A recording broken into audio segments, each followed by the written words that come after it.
Someone says, I'm a developer with a passion for cars. Where does one get started with ECU, reverse engineering, and tuning? Any good resources or test labs?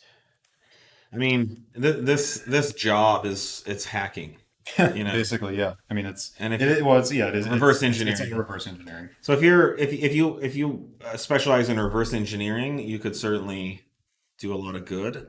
The software side, the tuning and calibration side is, Yeah, they're you know, you could go to school for you know automotive, engine calibration, learn all the theories and stuff. But honestly, if you start tuning standalones and just start doing some reading and you know blow a few motors up, you'll figure out pretty quick what works and what doesn't. yeah. There's, I mean, it depends on what you're really interested in doing with your setup. If you're looking at it from a reverse engineering side, what really are you trying to do? If you're looking to recalibrate the vehicle for to retune it and get some different performance or different calibrations on it, that's not really as much reverse engineering these days. That's just on the calibration side. Now, if you have an ECU that you can't flash or that no one else can flash, then you're going to be getting into the reverse engineering side, which are two very different disciplines. So Yeah. the calibrating is very much its own thing. There are good resources these days for that. There's EFI University and a Sure. bunch of material out there to kind of get your feet wet and figure out some of the basics. Um, Yeah, but nowadays there is. yeah, When I learned how to tune, it was yeah, no, like there was a couple of books and theories and whatnot, and 100%. some basic like thermodynamics and how an engine works and the combustion cycles. But these days, it's there are some good resources to kind of just figure out what some basic calibration practices entail.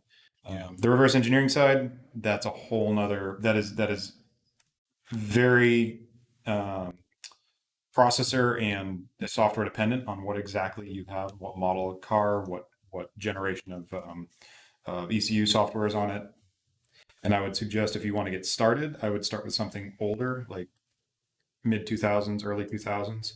That's going to have the most information available to you online to kind of look up and start building your Mhm. kind of knowledge base on how to progress, because generally all these ECUs are iterations of previous versions, just like everything else in the world. So Mhm. once you figure out kind of the older stuff, you can keep pushing and see how they did it on later and later models. Yeah, I would say maybe you'll agree, Nate.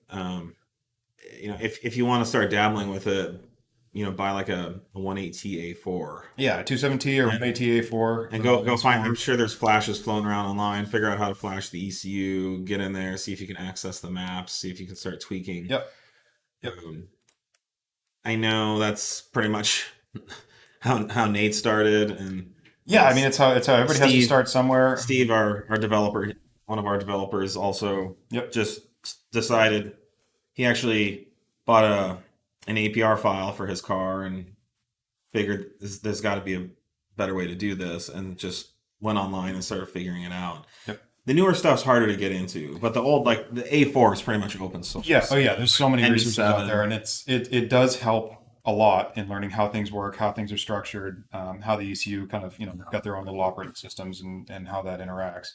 And it does apply. So it's certainly the cheapest and easiest to get into the older stuff. Yeah. And then yeah, if you really get your head around it, you can pretty easily start moving that towards the new stuff. As far as tools and test suites, it's really going to depend on the ECU you're exactly working on. There's different tools that are better at some than others. There's IDA Pro, there's GDRA, there's a number of reverse engineering tools out there. Hmm. It's going to depend what you're comfortable with and what the tool does. All right, so that should give you a good start. Best of luck. Yeah, But it's a steep hill. nobody wants you to be able to do this. That's yeah, exactly. It's not like developing for Cisco where there's like a tool set. This is like, Yep. Bosch is like, fuck you. You're never gonna get into this. I hate you. And that's where you start. And there's no tools. There's And that's all of them: Bosch, Continental, yeah, Delphi, whoever any you want to talk OEM, about. and then and then the security just improves and gets harder and harder and harder. Of course, as exploits come out, that changes. But initially, these ECUs are completely locked NSA level security. So, Yep. But by the time you have ME7, I mean, that's just, nobody cares about that. Yeah.